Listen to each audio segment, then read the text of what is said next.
मैं समय हूं। आज हम बात करेंगे उस एक विषय पर जो सदियों से पत्र पत्रिकाओं संदेशों को इधर से उधर और प्रत्येक जनपदों में गांवों में लोगों के बीच संवादों का आदान प्रदान होता रहता है। संवादों के साथ साथ अगर हमको कोई विशेष खबर अपने घर की भेजनी होती थी तो हम लोग अंतर्देशीय पत्र के माध्यम से, पोस्ट कार्ड के माध्यम से, या कोई ज़रूरी ही चीज़ हुई तो तार के माध्यम से भेज दिया करते थे। ये तो संदेश सेवा के तहत भारतीय डाक सेवा की एक सर्विस थी। ये उस समय का दौर है जब डिजिटल इंडिया नहीं थी। आज आधुनिक युग में डिजिटल इंडिया का ज़माना आ गया है और अधिकांश सोशल मीडिया के माध्यम से हम एक दूसरे को आदान प्रदान कर देते हैं। हालांकि जो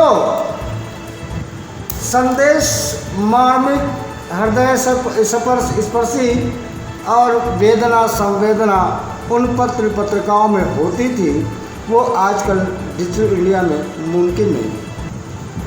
उस समय के दौर में हम या यदि कोई प्रेमी प्रेमिका एक दूसरे को लेटर भेजकर, पर्सनल लेटर भेजकर अथवा वायरिंग के माध्यम से उसको सूचनाएं आदान प्रदान करते थे और अपनी बातों को हम शेयर करते थे, जिसमें बहुत हृदय स्पर्शी होता था। और उस पत्र को हम लोग साल 2 साल उसको छुपा कर रख लेते थे।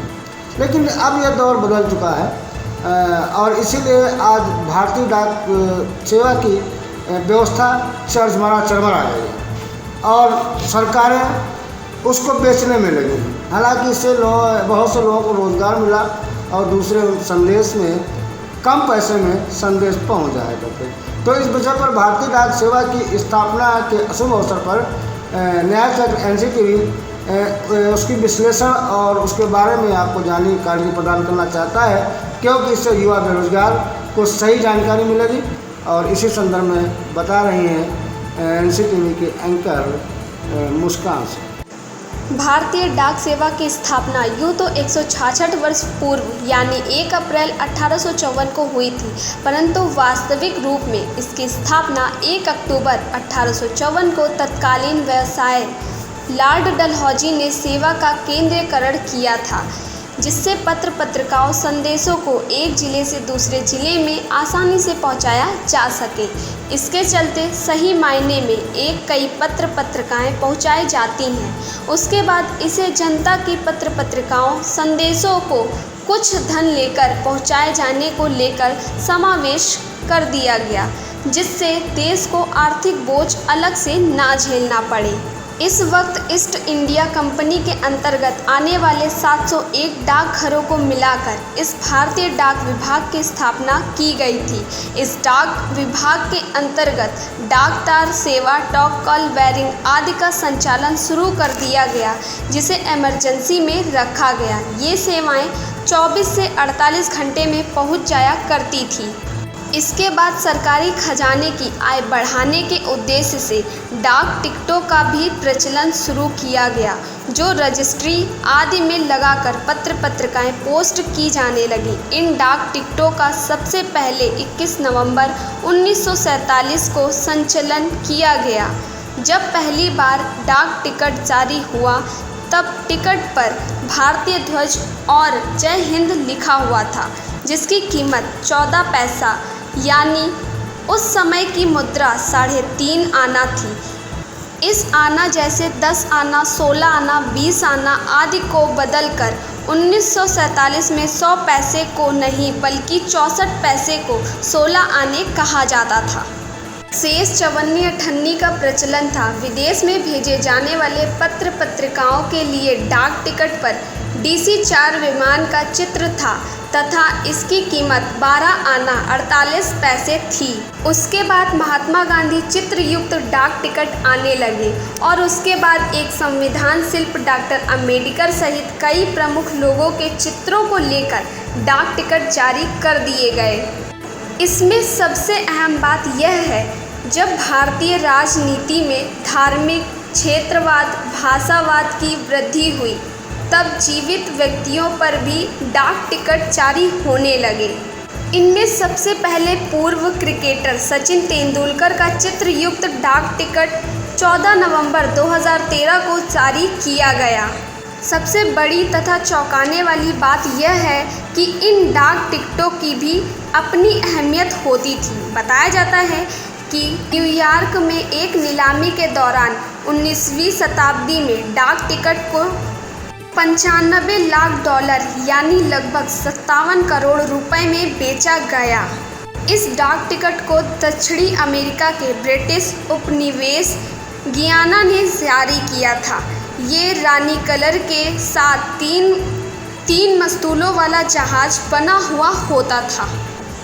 इनमें सबसे पहला डाक टिकट 1 जुलाई 1852 में कराची से जारी हुआ था। ये कागज का बना होता था और 34 लाख का ठप्पा होता था।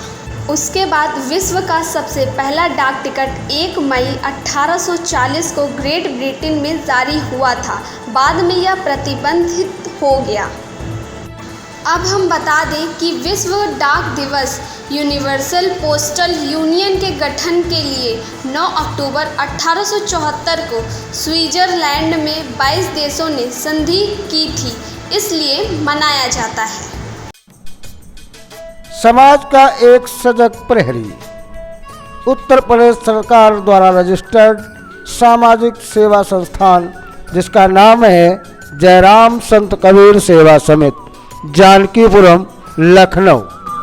औरैया जनपद का एकमात्र सामाजिक संगठन जो करता है विभिन्न प्रकार से समस्या का निवारण, जैसे निराश्रित वृद्ध जनों की सेवा करना, उनका संरक्षण करना, बेरोजगारों को रोजगार से जुड़वाने का काम करना, गरीबों को निःशुल्क सुविधाएं मुहैया कराना। तो देर किस बात की? जो असहाय बुजुर्ग परेशान क्यों, आइए हमारे संस्था से जुड़कर सहभागी बनकर लाभ उठाएं। तो हमारा पता है ग्राम जमुई, पोस्ट बिबियापुर, जनपद औरैया। तो आपको बता दें, हम एक बार फिर सुन लीजिए, हमारा पता है ग्राम जमुईपुर, पोस्ट बिबियापुर, जनपद औरैया। संस्था का नाम है जयराम संत कबीर सेवा समिति, जानकीपुरम, लखनऊ। और हमारा मोबाइल नंबर है 9455882968 यानी 9455882968। और इस संस्था के सेक्रेटरी हैं चंद्रशेखर और अध्यक्ष हैं मानवर होती राम जी। तो इनसे संपर्क कर अपनी सुविधाओं का लाभ उठाइए। तो आप जल्दी करें और आपकी सेवा में समर्पित एकमात्र संस्थान जयराम संत कबीर सेवा समिति, जानकीपुरम, उत्तर प्रदेश सरकार द्वारा रजिस्टर्ड औरैया जनपद का एकमात्र सामाजिक संगठन जो करता है विभिन्न प्रकार से समस्याओं का निवारण।